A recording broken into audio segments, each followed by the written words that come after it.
কিছু চিন্তা না করে, পাওয়া না পাওয়া কিছু চিন্তা না করে তারা আজকে তাদের শরীর থেকে রক্ত দিচ্ছেন।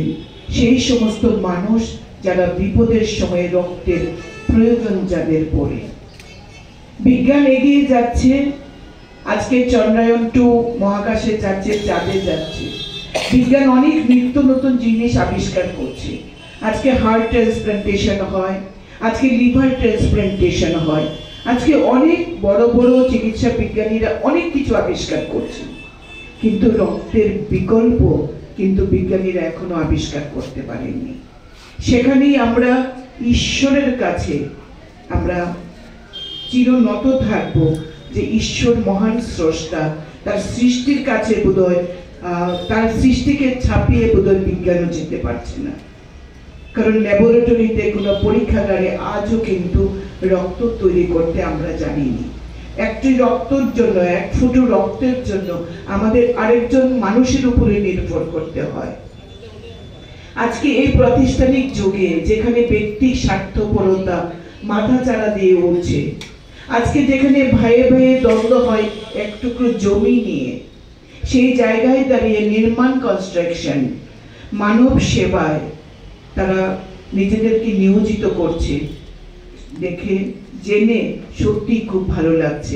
12টি সরকারি অনুমোদিত এবং 2টি বেসরকারি অনুমোদিত ব্লাড ব্যাংকে রক্তের চাহিদা এবং যোগানোর মধ্যে ভারসাম্য রক্ষা করে এই ধরনের রক্তদান উৎসব বা রক্তদান শিবির।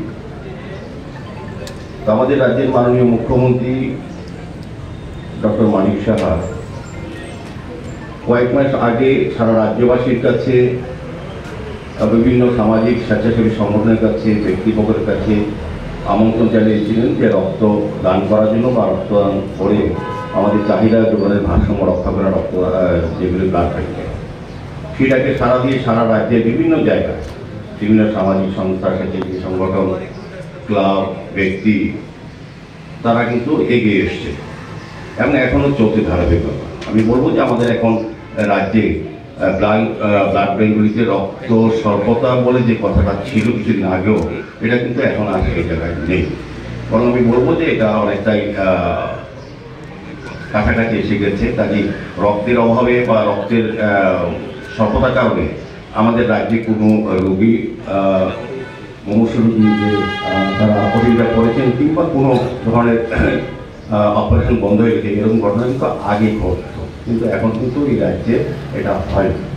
তো সেক্ষেত্রে আপনাদের ভূমিকা অত্যন্ত সহযোগিতা করবে, কারণে আপনাদের এই রক্তদানের মাধ্যমে কিন্তু আমাদের এই কাজগুলি বাঁচে। আজকে যারা রক্তদান করবেন তাদের রক্তের মাধ্যমে যেমন আমাদের মুমূর্ষু রোগীকে বাঁচানো যাবে, কোনো পরিবারকে রক্ষা করা যাবে, পাশাপাশি এই উপাদান থেকে আরও 4টা পরিবারকেও রক্ষা করা যায়। আর যারা আজকে রক্ত দিচ্ছেন, আমাদের রক্তদানকে মহাদান এই কারণে বলি, যারা রক্ত দেবেন এবং যারা রক্ত গ্রহণ করবেন তারা কেউ জানেন না কার রক্তকে গ্রহণ করে তার পরিবারকে রক্ষা করা যাবে। সেটাতে একটাই হচ্ছে যে এখানে জাতি, ধর্ম, বর্ণ নির্বিশেষে একটা জায়গায় আমাদেরকে নিয়ে আসে, যেটা হচ্ছে মানবতা, রক্তদানের মাধ্যমে। রক্তের বিকল্প আমাদের দেশে, পৃথিবীতে কোথাও না। আমাদের দেশের বিজ্ঞানীরা চন্দ্রযান 3 যে মঙ্গল গ্রহে চলে গেছে, কিন্তু রক্তের আবিষ্কার করতে, রক্তের বিকল্প হচ্ছে মানবিকতা। যারা আজকে রক্ত দিচ্ছেন তারাই আমাদের রক্তের অন্য পরিবারে মুমূর্ষুকে বাঁচানোর বিকল্প। কাজে এই মানবতাকে আরও বাঁচিয়ে রাখা বা মহলকে তৈরি করার ক্ষেত্রে আপনাদের এই ভূমিকা আমি আশা রাখবো যে আমাদের রক্তদানের ক্ষেত্রে আরও এগিয়ে আসবে।